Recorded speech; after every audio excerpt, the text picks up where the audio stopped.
can print Bitcoin. It's very low maintenance compared to real estate. We'll dump an S19 into immersion tank, build a heat exchanger, and basically heat the water that's going in there. So it's very invention time, rudimentary systems, people are using wood, and it's not like fancy manufacturing. It's just like rough MVP systems, that people are building to do proof of concepts. How did this all start? I don't like talking about this story. You posted something yesterday, and I really liked it. The breakdown between Bitcoin mining investment and real estate investing, and why Bitcoin mining investing is like superior to real estate investing. Like the first question I always have, like, for most people, it's probably better to just directly invest in Bitcoin, or where are the use cases for someone to invest in a Bitcoin mining facility instead of Bitcoin, and why is it such a great investment against like maybe real estate and maybe even like against Bitcoin itself? Yeah, for sure. Yeah, I don't know. Here in Canada, we have a real estate bubble. It is insane. It costs, if you go to the big markets like Vancouver or Toronto, housing costs, 10, 12 times the average person's income, right? So like $1 million homes when, the average salary is under six figures, right? And so we got a crazy property bubble. For years, real estate was a good investment. When interest rates were super low and the central bank, was in emergency interest rates after 2008, everybody invested in real estate because it was always going up because, of course, cheap money, right? It wasn't going up because it was increasing in value. It was going up because the cost to borrow was going down, and everybody could borrow $1 million for a few $1,000s a month. So everybody did that, and now we're in a place, 10 years later or even longer now, where we've had these emergency interest rates where, they printed even more for COVID. Like Canada printed more money during COVID than it did in the last 100 years. So, we were flush with cash in our system, and, that basically caused inflation. Our everything went up in value here. Our like rental places for people, went up over 2 years, like which was once like a $1,800 a month to rent a house, is now $4,000 to rent a house. It just, it went insane, right? And then that's the housing part. Obviously mortgages went up crazy as well. And so, the cost to carry a home, quickly is just out of range. And so when you think of, being a landlord, for example, like in places again like Vancouver and Toronto, the markets where there's tons of people, lots of people want to live there, they want to go there. You can't buy a cash flow property if you want to get into real estate. You can't buy a house, for $1 million and then, rent it out for $6,000 a month, because that's what the mortgage costs right now. Unless you're putting $500,000 down on a house, you're not going to really, you're not going to cash flow positive. You're basically, so many people over the last 10 years in those markets just cross their fingers for equity gains, right? Because they're just waiting to dump the house on somebody else that's going to go get even more debt, because interest rates are so low, and then that's the payout. So that whole speculator market lasted for a very long time until they started raising interest rates. And now that's evaporated, and prices are starting to come down. But again, it's a huge speculative gamble to basically, buy unless you've got tons of cash and you want to, you're okay with putting that, cash into a property and then mortgaging what's left. There's just not enough cash flow to go to actually cover the expenses of holding a rental property, a residential rental property, and actually cash flow positive. Like, you're going to be putting money into it month over month on the mortgage, let alone like if you need a new roof or you need a new dishwasher or, what other expenses. So that's kind of the argument, I guess, against kind of real estate, especially in Canada. I think in the US it's getting that like that as well. But their property bubble burst in 2008, and prices came down much lower to where Canada is. So, going back to the Bitcoin piece here, I don't think Bitcoin mining is for everybody. I think a lot of people can get into it, but it takes an investment in time. You got to understand Bitcoin. You got to believe in the whole Bitcoin thesis before you start mining, because it's not it's complex in a lot of ways, right? It's not easy to just plug something in and just start mining tomorrow. There's a lot of things to think about, and when I talk about investing, I think there's room for the solo miner, the pleb, like the person that wants to mine in their garage. There's a lot of people like that I've already helped. Like one or two miners. They just want to run something. They want to be part of it. And maybe they have a garage and a shop or a basement that's got room on their electrical panel, and they can run a one miner or two miners. So I think there's those people out there. That's obviously, to me, I think it's a good investment. With the price where Bitcoin's going to go, you know, in the long term, I look at it as a retirement kind of fund in a sense, for people that actually can do that, that can actually set up a miner, manage it, and understand how wallets work and pools work and stuff like that. So I think there's, for those that can do a lot of the work themselves, it's a good long-term investment.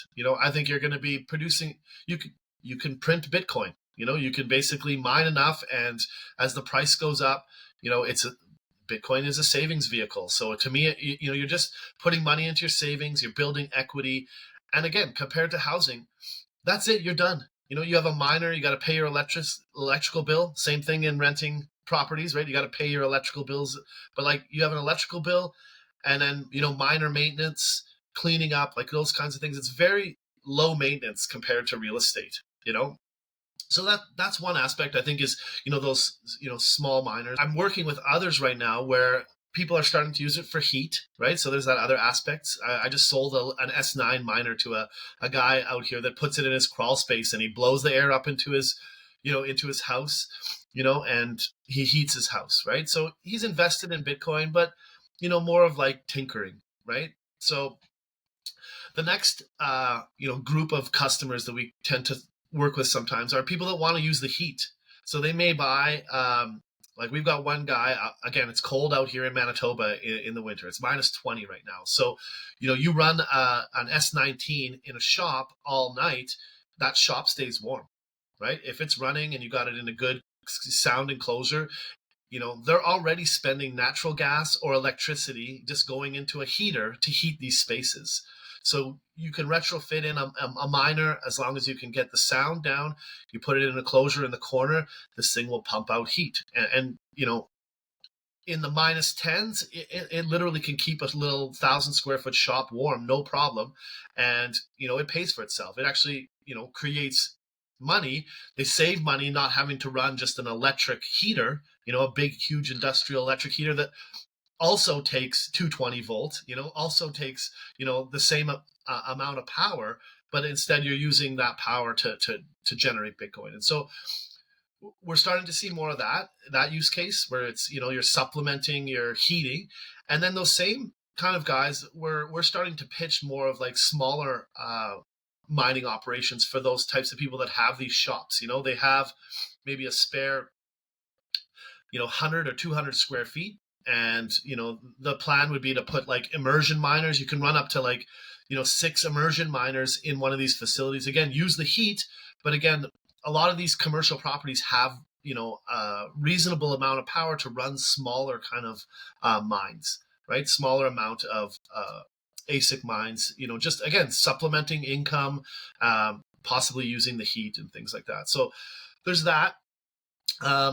In terms of, there's so many options, right? So again, not everybody can mine. Not everybody has low energy rates. We have great energy rates here. We have over 15 hydroelectric dams in Manitoba. So it's all hydro, and the retail rate in homes is like under 9 cents, right? So the average person, me and my neighbors who just have electricity coming into the house, like it's about 7 cents US, and that's not even a commercial price, which you can get, the more you consume, you can negotiate better prices. And so for us, that makes it attractive for even, small businesses, people that have shops, commercial properties, industrial properties.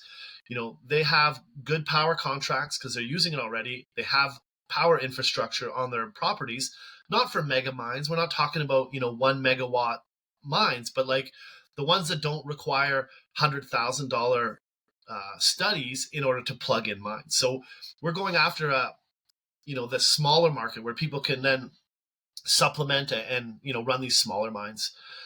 The other opportunity, again, is cloud mining. We don't do that, but that's another option, like in terms of investing in this. If you don't live in a jurisdiction where, maybe you're paying 34 cents a kilowatt hour and it's going to take a, $500,000 Bitcoin, for it to make it worthwhile for you to run your miners. So I think that would make sense for a lot of people. Again, you can get 7 cents all in hosting with almost anybody, around the world in these kind of lower, cost environments. And I think that's a definite benefit. Again, even same compared to real estate, like this thing cash flows positive with very little maintenance, right? You send, your cloud company, you're all online. You don't have to go nowhere. Like that to me, compared to real estate, is way easier. And you can just incrementally add. Like that's to me the easiest way to invest in mining.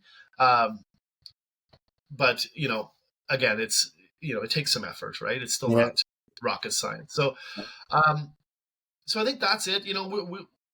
We're still a new company. We're exploring other options. We've got lots of wind farms out here, and we're gonna look at some projects and try to go after some of those companies for, load balancing, grid balancing and stuff like that. But yeah, no, I think it's not for everybody, in terms of real estate versus Bitcoin mining. But I definitely think, if you understand it, then most people are all in when they get it, right? They're already in on Bitcoin, and to me, they're just interested in being part of it, and making the money and being able to actually cash flow positive the investment, is obviously important. But a lot of people are still experimenting, and still kind of just want to be a part of this, and they just want to mine Bitcoin because it's something they want to do, and they just do it. Yeah, I also think about the utility of it, as you said, because like where I'm living in Austria, there are a lot of small, like circles of like a lot of houses. Like there are 10 houses, then there's a lot nothing, the next 10 houses, and you see also like they sometimes have like problems with the grid and the electricity, and they have like maybe like big places where they can put solar roofs, and they're starting to put more solar stuff on there. They put more local batteries also there, so they can capture the energy. And it would be amazing like if they have like a pool, then they can warm the pool with the Bitcoin Mhm. mining. They can mine it. Maybe they have a basement because it's like usually bigger houses, and they can stabilize the grid. There are like so many possibilities beyond Bitcoin mining to use the Bitcoin miners, like cool the Bitcoin miners with water and warm the water at the same time. Like it's an amazing field to be in. Like I really like it, and the future possibilities, also the utility of it. Yeah. Do you see like a future where Bitcoin mining is so integrated in household gadgets, where like a heater and a pool warmer, it's like there are commercial things where you can just plug it in and it's mines and you get like a share of it? Like, is that a kind of future, or will it be more like only people that are really interested in it and working with companies and building it out? That's a Yeah, I think it's going to be a slow move because I think we're in the tinkering mode. I don't know. You're on Twitter. You see a lot of these, really, innovative projects like the what is it, the hash tub that just went down to Nashville, I think, where these Yeah. guys are, they're hashing and throwing the water, just translating that heat into a hot tub. Like I think it's a great use case, and I do think, like, I've seen some companies that are building like hot water tanks that have ASIC chips in the middle, right? And so they're integrating the mining is going on inside like a total enclosed like hot water tank, right? So instead of those electric rods that are heating your water, it's ASICs. So I think people are going to invent these things. I think we're going to see more of it. Um, yeah, it's really interesting, but I do think we'll see more. It's going to be a very niche thing. Um, but I do think we're going to see more integration with it. I think there's a lot of people out there in the open source community working on those types of projects that are really interested. You see a lot of Bitcoin heaters from, the simple S9 in a laser printed, enclosure, to make it look fancy. And they're building the software to underclock and, all these things and ways to convert from 120, or 220 to 120 volts and stuff. So we're seeing a lot of that tinkering going on, and I think we're going to see more. Like I'm Mhm. helping a buddy here. he's got radiant floor heating in his basement. So, like they run the plastic tubes through the floor so you could heat with water. And he wants to basically he's like, let's try and do this. Let's try and, we'll dump an S19 into immersion tank, build a heat exchanger, and basically heat the water that's going in there. So, I think there's definitely use cases. And I think right now it's very, like it's very invention time, rudimentary systems, people are using wood, and it's not like fancy manufacturing. It's just like rough MVP systems, that people are building to do proof of concept. So I think that's only going to evolve because all these kind of tinkerers building this stuff, like they've got vision and they're just pushing forward on these things. So I do see where it will get more integrated, I think. And I think we need it, to be honest.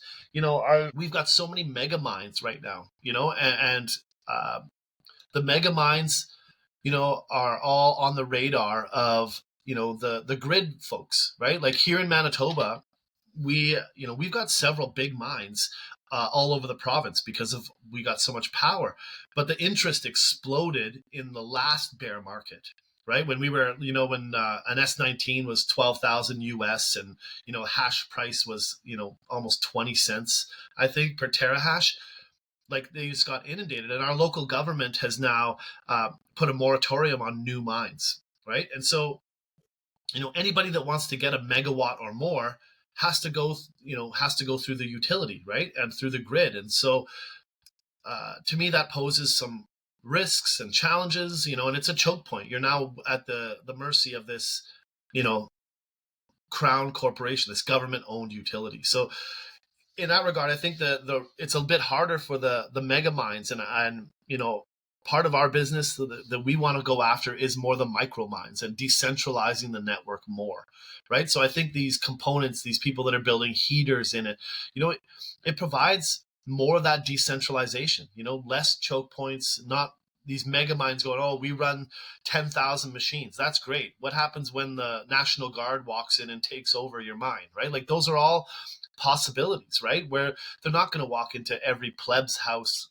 scattered across, and shut off people's minds and stuff. So I think, I think these smaller use cases will grow, and people will,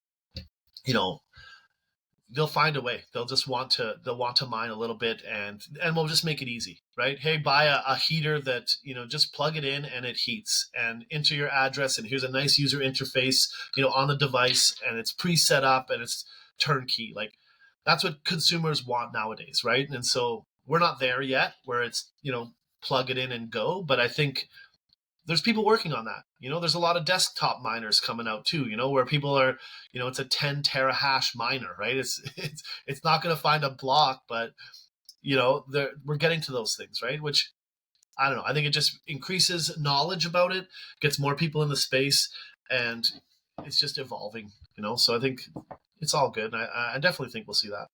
Yeah, I also think so that it will be a part of everyday life, the Bitcoin mining more and more with the gadget coming out.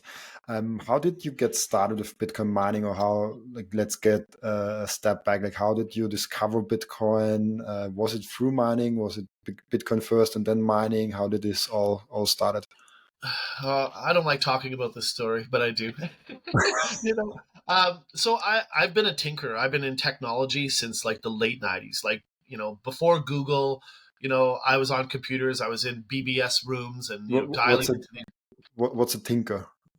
tinker, play around, an inventor, someone who just likes Oh, to play with technology and learn. Right? okay. Like Got it. I really like to just kind of dissect technology, and I've been in that space, like I said, since the early '90s. uh, I was playing with technology, so I was always innately curious, and I watched the internet evolve. Like I was building, networks, and playing with technology, learning Linux, learning Windows NT, all these technologies in the '90s, and learning about internet applications.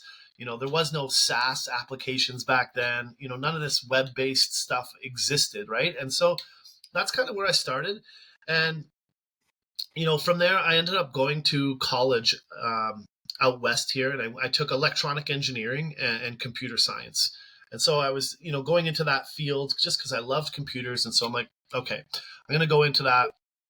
And so I went into that, and I jumped into consulting right when I was in there, because, we were at the beginning of the internet. The dot-com bubble was just kind of starting to grow. There was just so much money going into technology. And I was helping companies set up technology. I was building, CRM systems, setting up email servers, all this, setting up networks for companies. I did that for years and years. Digital transformation, basically. Uh, I owned an advertising agency that was at the beginnings of digital marketing. People were still Mm. advertising on TV and print and radio, direct mail and all that. And we came in and we're like, let us help you kind of capture data and use email and build a website and build sales funnels. Like, we were selling that, in the early 2000s, to try to get, people online. Very lucrative, and it was a great time. It was an amazing time to just watch the internet grow and companies just, adopt technology en masse, like, just crazy fast. And so I eventually sold my agency, and then I went into just kind of consulting. And I worked for many, many different companies. And it was right around um, 2012, I think, is when I actually came across Bitcoin. And again, I came across it from a technology. I was like, what is this thing? Somebody invented, and I wasn't. Again, it was new. Nobody knew anything about it. I was just reading about it. I read the white paper. I'm like, this is cool, and uh, I was more curious about just the tech, and it's like, oh, neat, you can do this, but, like, I didn't invest the time. I didn't. I was just like, oh, this is another cool tech, right? Just some other cool technology. We'll see where it goes. And didn't buy any. I wish I did, because it was 2012. It was pennies. It wasn't very expensive for Bitcoin, but uh, so I was also having kids at that time, so that took a lot of, like, energy out of it, and I focused on working, and I ended up working at a central bank in Vancouver. And so I was brought in, and I was working on all kinds of projects there. So, like, I worked with the Treasury Department. They were managing $15 billion, and so it was a smaller central bank that was responsible for the credit unions in Canada, which are like kind of regional banks. But they were the liquidity provider. They provided all the technology, like all online banking software, payments software, access to the wire system, like all this technology. The central bank built it, and then would, the regional banks would all use this technology. And so I worked there for years, kind of, implementing new trading systems in the treasury, implementing online banking applications, and, like, web app and mobile app. Like, again, this was all in the beginnings of this, when we didn't have apps, right? And so we were, leading edge in a lot of ways, and trying to keep up with the bigger banks, launching all kinds of, fintech technology to these credit unions. Um, I was there for a while. I did a variety of projects, and one of the projects I was working on was actually to replace the central banking system. So it was basically the accounts that all the regional banks would have. So all these regional banks would have bank accounts with the central bank, and, just, it was like a business banking system, right? These were regional banks. They just had banking specific needs and use cases, and so we were building this system. And that's when I really started to kind of start to pay attention more to um, blockchain. And I say blockchain because I came at this from the tech. I was like, oh, what does Bitcoin run on? It runs on a blockchain. And so in my early years, I focused that way.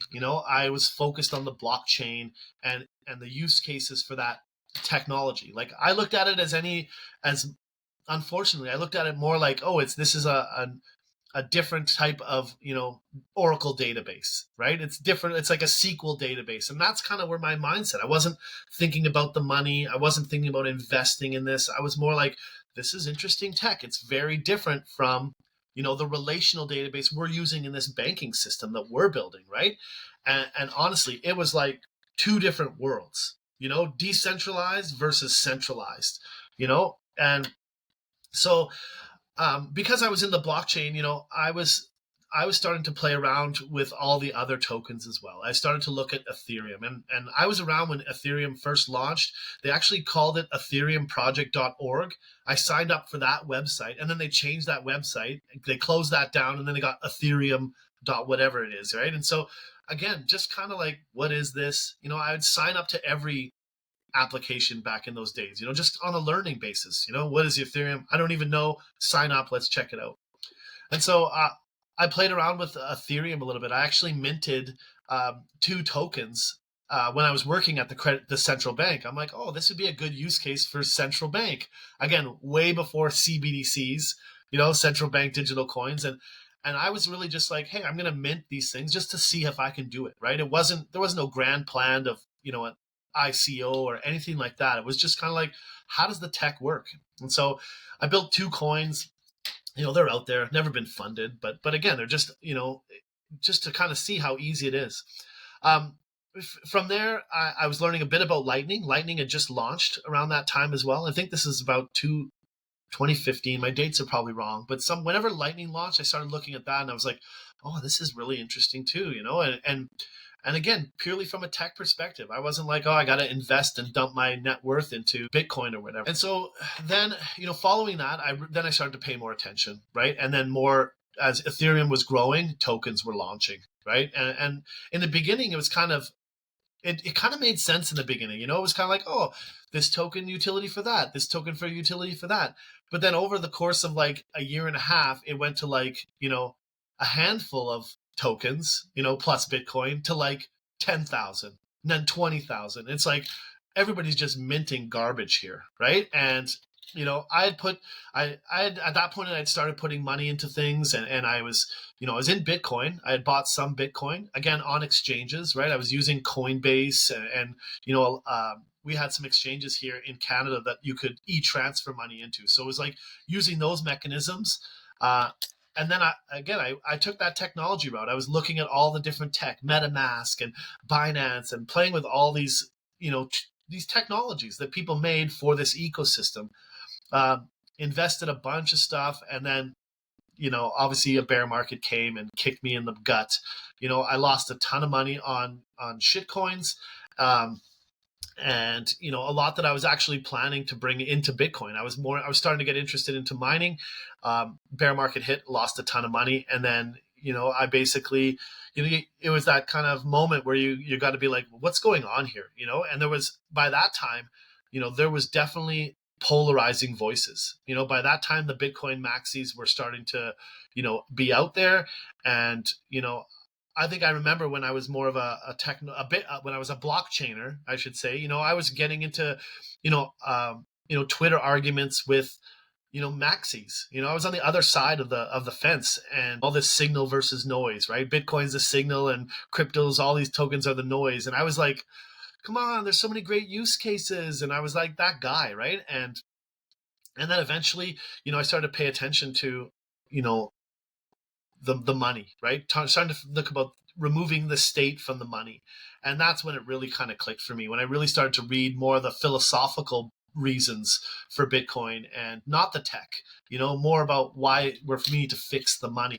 God, you know, I learned a lot, but I also dealt with central banks, and I learned the thinking. I learned, the people at the top that were making decisions and how decisions were made. Like, it's an elite club, and it's not for the people. A lot of this stuff is just crazy manipulation. And so I was actually like reading this stuff in like Safedean's book, like Bitcoin Standard. I'm reading that kind of material, and then I'm working in a central bank, and I'm like, yeah, this is exactly what it's like, and it was just like a big eye opener. And then I just full pivoted back into Bitcoin, and there was so much to learn about. And then once in all these shit coins, once I removed the shit coins, I was like, there's 10 times more to learn about in Bitcoin. Like, there's so many avenues and so much cool things going on, and like layer twos, and so I just shifted my focus, and I sold everything that I had left over and moved everything into Bitcoin,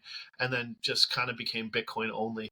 And yeah, and then that's kind of it. I've invested a ton into that, and obviously been mining, and we started a business, me and another partner out west in Vancouver, and all. It's just about helping more, like, not industrial mines, but helping small scale miners and even businesses, just adopt Bitcoin. And that's kind of my story, I guess.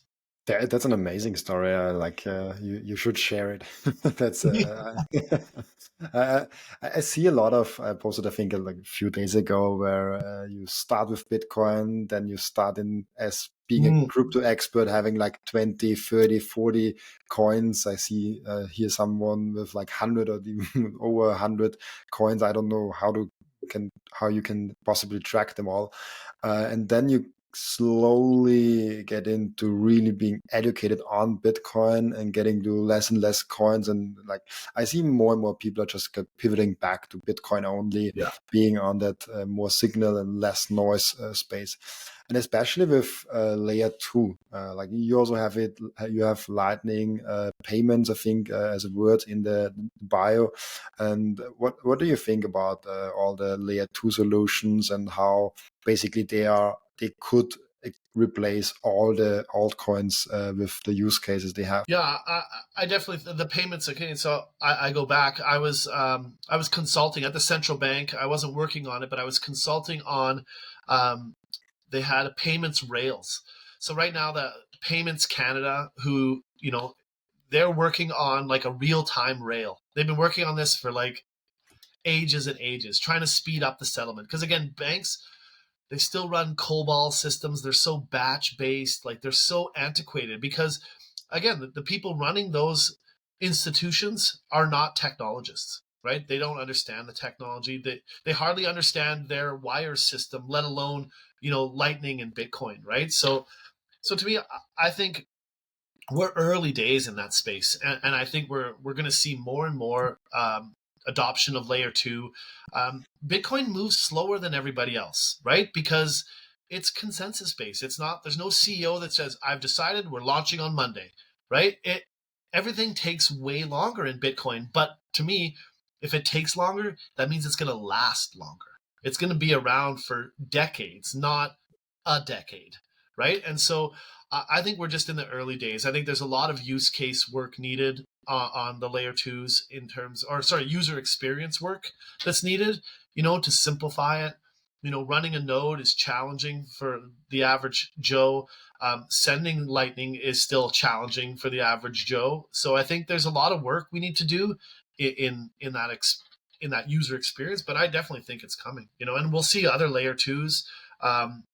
The Showmain Cash, the eCash stuff is really interesting. I think we're going to see, you know, uh, things like that grow where you can do anonymous transactions. So yeah, I don't know. I think that space is going to grow. I think we're still in the experimental phase. Lightning is a new payment kind of approach, a new payment technology. But I think on the digital world, like this whole concept of micropayments on the internet has been a pipe dream, for digital marketers for a long time. I don't know if you check out Stacker News. Have you ever been on Stacker News? Yeah. Right. So you know how you can basically, a few sats here.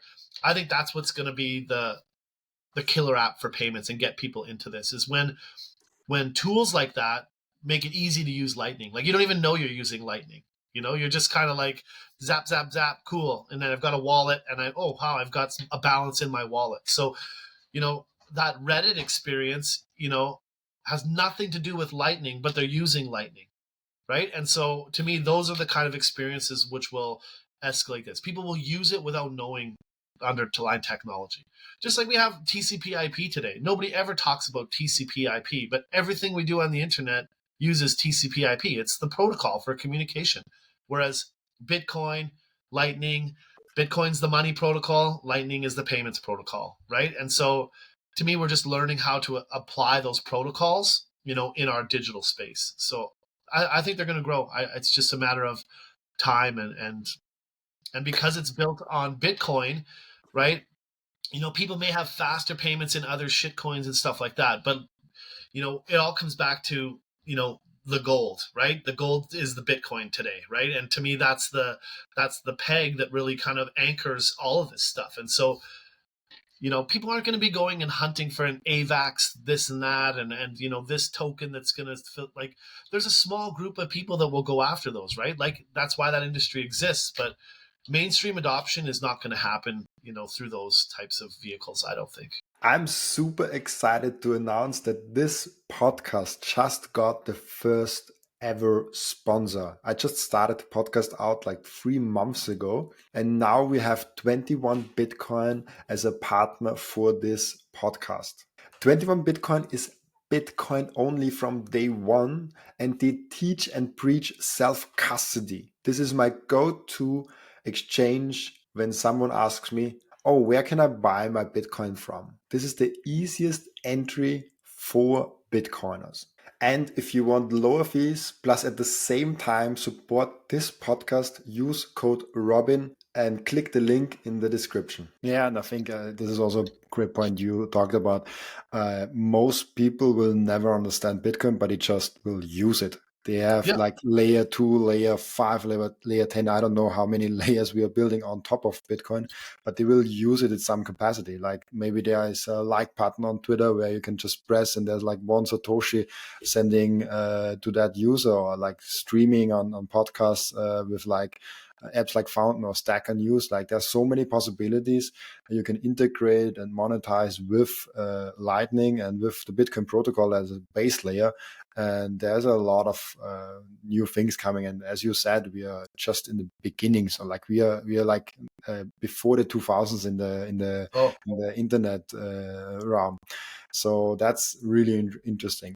yeah, Um, I lived that early 2000s, like watching the internet grow, and like, I was teaching businesses to set up a VPN, and they're like, "What's that?" And like, and now we're there now. It's like, "Oh, you need to set up a Lightning node. What's that?"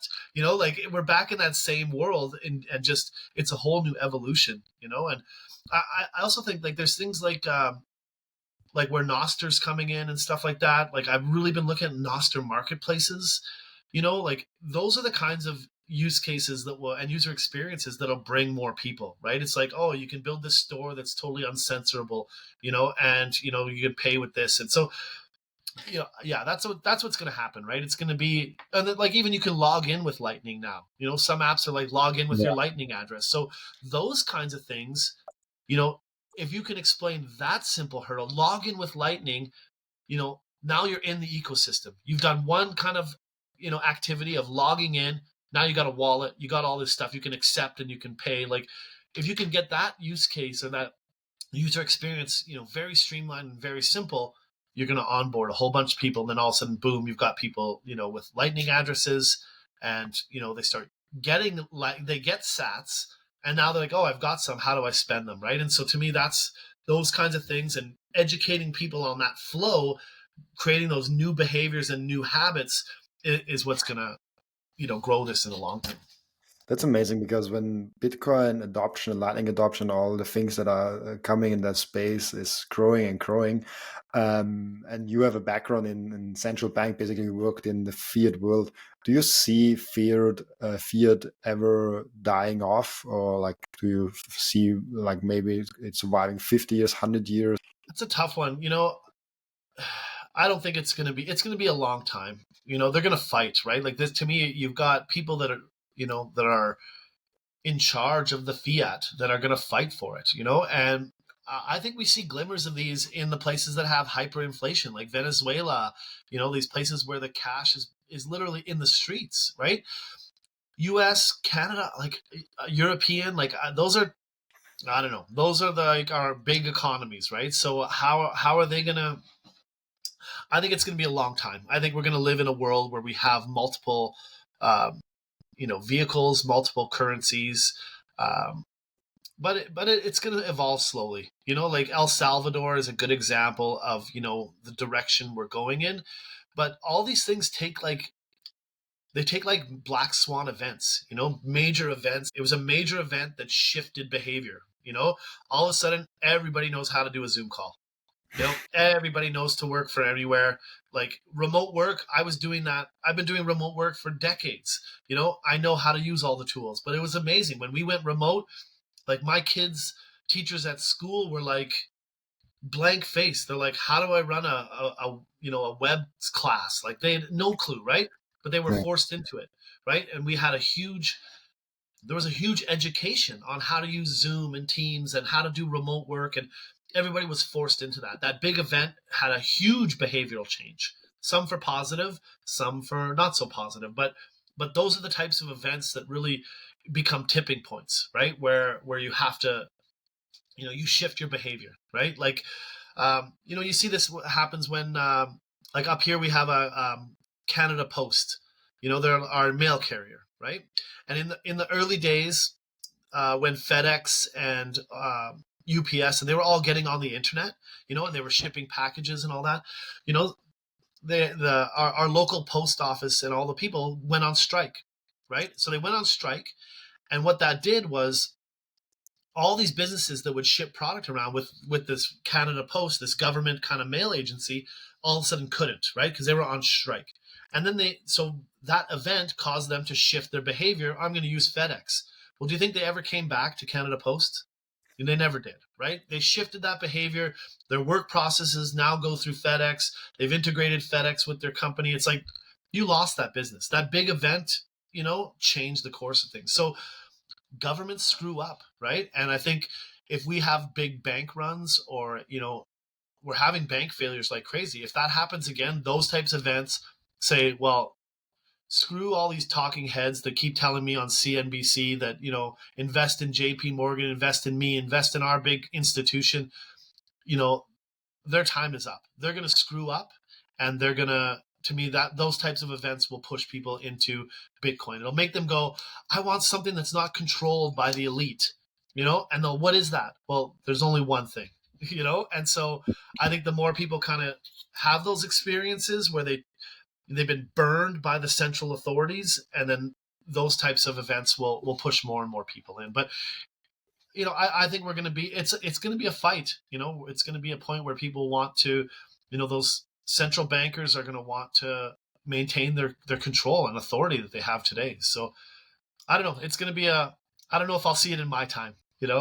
So I think my kids might see something close to it, but this generation, these are generational changes. We have a whole generation that didn't grow up on the internet, but they used internet in their work. And those are the people that are not, I would call them more like digital tourists rather than digital natives. So they're not as embracing of technology. So when those people leave the workforce, and Gen X and millennials and even our alpha generation, like my kids who are, under 10 years old, they grew up in digital. They've been trading billions of dollars of tokens on Roblox and, Minecraft and all these games. So I think those generations are going to come in, and Bitcoin's going to be intuitive to them. It's going to make sense because they're not, burdened by the old fiat system. So to me, it's going to take generations where we have, digital leaders actually running most of our institutions, rather than, digital tourists that are kind of like, oh God, I got to use email, versus I only use email or whatever, right? Whatever the tech is. Yeah, and I also think like we see more and more places that they like consolidate the fiat currencies, basically like a lot of countries that are not in the US but using the US dollar because their own currency went bust. Yeah. And it's interesting, as you mentioned the example of El Salvador, they also have no currency of their own. They use the US dollar, but they have the vision to be independent from the US dollar because they see the disadvantages of being on the US dollar without controlling the US dollar. And so they're like, if we cannot have a currency that we can control, maybe we should have a currency that nobody can control, like Bitcoin. Exactly. And that will be really interesting if El Salvador is like the role model or that example Yeah. that will play out the next 5-10 years, because now it's early. Like now we can just see a little bit how El Salvador plays out. It's just a few years now. But if Yeah. it's 5-10 years, you can really see results, and then you can maybe see how the economy works and now, and is how much better it is from like 5-10 years, and more countries will involve it. Like there's a lot of interesting things going on, I think. Yeah. I like that. I think El Salvador, like, again, in the banking world, again, they're not digital natives.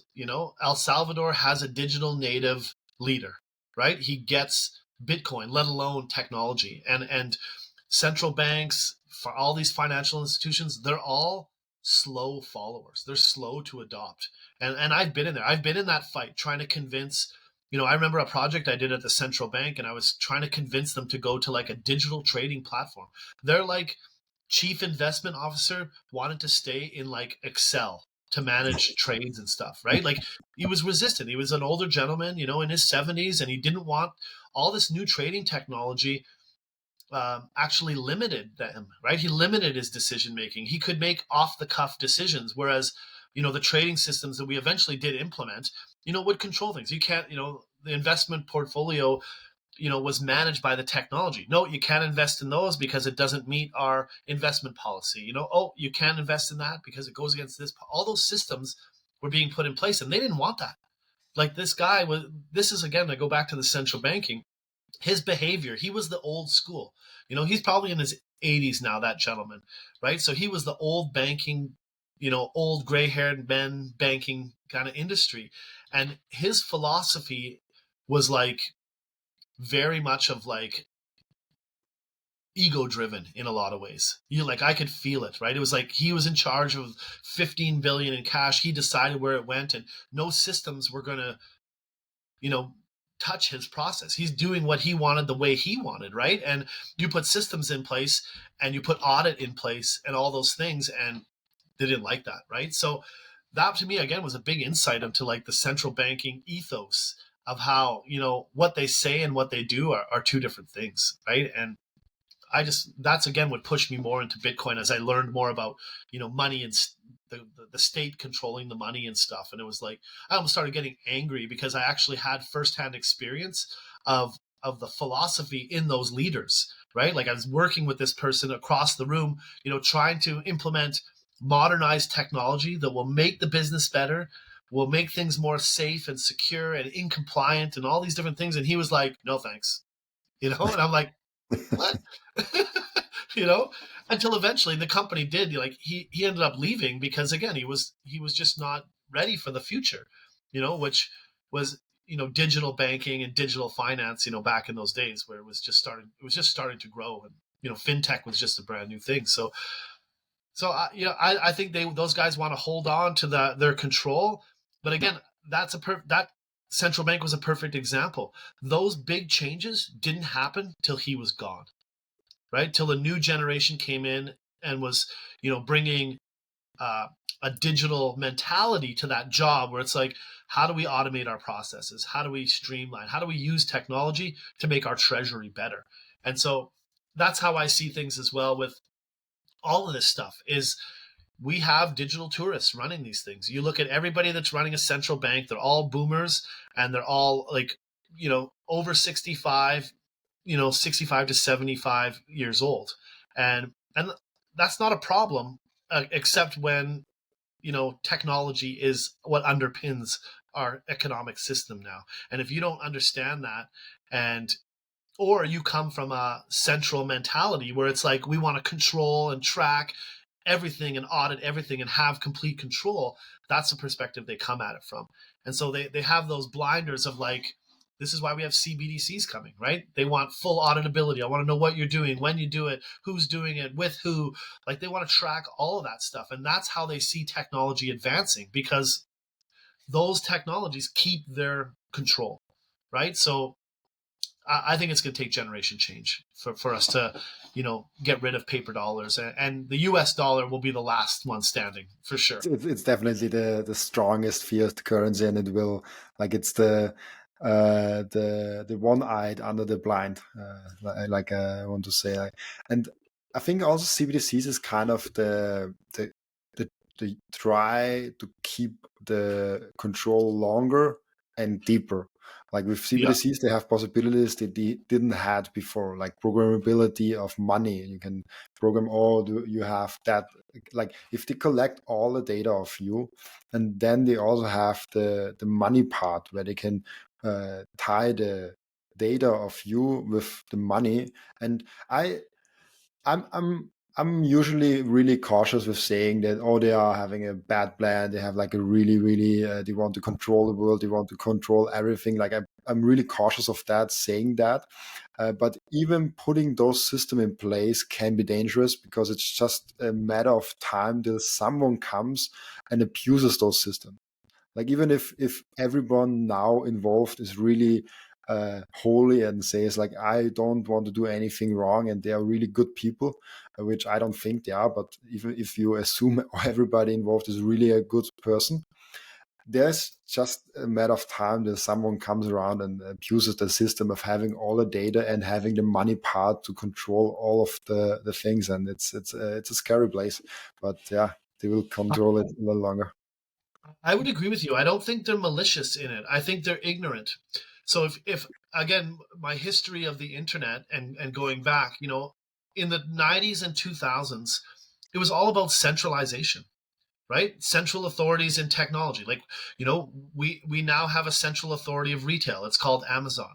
We have a central authority for our online email. It's called Google Gmail, right? Like we have, and you go into organizations, we have a central tool that manages all of our users at a bank, right? It's called, Microsoft Exchange. We have a central tool for our insurance policies, right? We put them all into this system and we centralize all of our things. And so people in finance, people that are in those positions in these central banks, they have a centralization mentality because that's where we've been with technology. When they learned about tech, it was at work, right? And it was about, hey, we're going to centralize our email. We're going to, like, the whole modeling of technology has been centralizing client server. We're going to centralize all your design in Canva, right? So to me, people's application of technology for many years was, how do we centralize this, right? eBay, all these, how do we centralize, auctions? So when people think of new technologies, they're thinking with a centralization mentality, right? So like you said, like they're going to build these technologies. Oh, a CBDC. Oh, we'll centralize. We'll have all this control, and we can keep things safe. And they think of it, that central to them is about safety and about control, right? Like we trust that Amazon's going to control their servers, and that our content and everything's going to be safe in there. And that's been proven right for the most part, right? We've had lots of hacks and leaks, but that centralization model for that generation has worked. And so when you talk about technology, they instantly go to, how do we centralize this? Whereas now Bitcoin's brought this decentralized thinking, right? And it's a whole different paradigm. They're like, what, like, who would understand decentralization more is their parents, like my great grandparents, people that are in their 90s, and older, would understand decentralization because they grew up on farms where they were off grid, right? They had to decentralize. They had to figure out how to get electricity in the 1950s. They had to figure out how to do plumbing on their own. They weren't connecting to a central plumbing system like a sewer system. They had their own septic system. So decentralized septic versus centralized septic. So to me, we shifted, right? We got, the old generation was decentralized because that's just the way life was. And then we moved to centralization because it brought a lot of efficiencies. But now the pendulum swung too far. All that centralization also means we've centralized control. And there was no mechanism before. And now we've got a mechanism that allows to decentralize trust. And so they don't get that. So to me, that, I don't think it's malicious. The people at the WEF and stuff like that. I think they're just operating in a different mind space where they think centralization is good. It allows us to, control and distribute resources, right? And so you're right. Most of them aren't malicious, but what happens when someone goes, "Oh wow, we have all this control and we have all this money," and if a political will just says, "Hey, we want to do this," well, now you just have to press the button, right? It's not about you know building it; it's about pressing the button, right? And so that's what I worry about too, because that's way easier to do than to create something different. It's already there. It's already like the possibilities there. And we are having an end routine in the podcast where like the previous guest asks the next guest a question. The idea is wonderfully stolen from the Diary of a CEO. If you listen to the podcast, I love it. And your question from the previous guest is an interesting one. Who is your favorite pleb? My favorite what? Pleb. Pleb. Oh, geez. Who's my favorite pleb? I don't even know. I don't know. I like BTC Sessions. He's a Yeah. local Canadian here. He does a similar to what you're doing. He gets people on.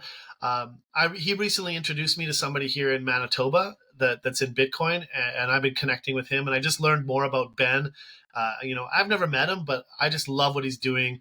I think he's doing a lot for Bitcoin and helping people get into it, and he's just a friendly face. He's like a nice, friendly person that's not. Again, Bitcoin's intimidating. We need friendly faces. We need people to be like, here's how it works and don't be intimidated. And I think he's really good in that regards, educating people, and just carrying on the Discord in a respectful manner.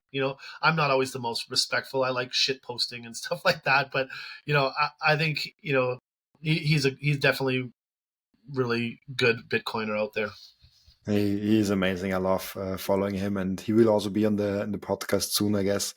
I'm in contact with him, and yeah, he's like one of Oh, that's awesome. the great Canadians. Like I think he will be like my fourth Canadian on the show. Oh, that's great. That's good. Yeah, no, it's we've got lots of electricity here. Like, I think that's why Bitcoin is, could do lots of good things here. Like BC has a lot of hydroelectric power. That's where, oh no, I think Ben's in Alberta, but BC's got a lot, Manitoba, and then also Quebec, where there's a lot of mines in Quebec as well. So I just think, and we already have a Bitcoin ETF here in Canada. We had it for a long time. Like Yeah, it's not like a big announcement like it was in the States. So people can already do that. And then I don't know. Well, we've got pretty lax, not lax, but we've got a legal framework for Bitcoin. So you got companies like Bull Bitcoin in Canada. They're operating, and they have a FinTrack license. They have to do KYC for some large transactions. Like we've got rules like that, but for the most part, Canada is welcoming to Bitcoin in a lot of ways. So I think that's just going to evolve as knowledge grows and stuff. So, but we are where we are. agreed. Where can people find you the best? So I'm definitely on Twitter. Craig on Bitcoin is my handle on there. I run a newsletter as well, so you can see on bitcoin.io is my website, and on there I tend to, write about all things Bitcoin. I like to write about mining. Again, for the plebs, I'm writing guides. Again, I bring a risk management background, so I write some things on risk management with Bitcoin mining at home, guides on electrical, how to set up home mining and stuff like that. So, yeah, that's where people can find me. Please come and subscribe and check out some of the guides I've got. I really try to write in a layman's term. I don't want to be seen as you know, a philosophical kind of Bitcoiner. I'm really practical. I like to give kind of good practical tools for people to, get involved, set up, mining or, start using Lightning, all those things. So I really, try to help people, with the whole hyper Bitcoinization goal. It's a great mission to be on, I think. Thank you for being on, Greg. Oh, I appreciate it. It's a great conversation. Thanks, Robin. Perfect.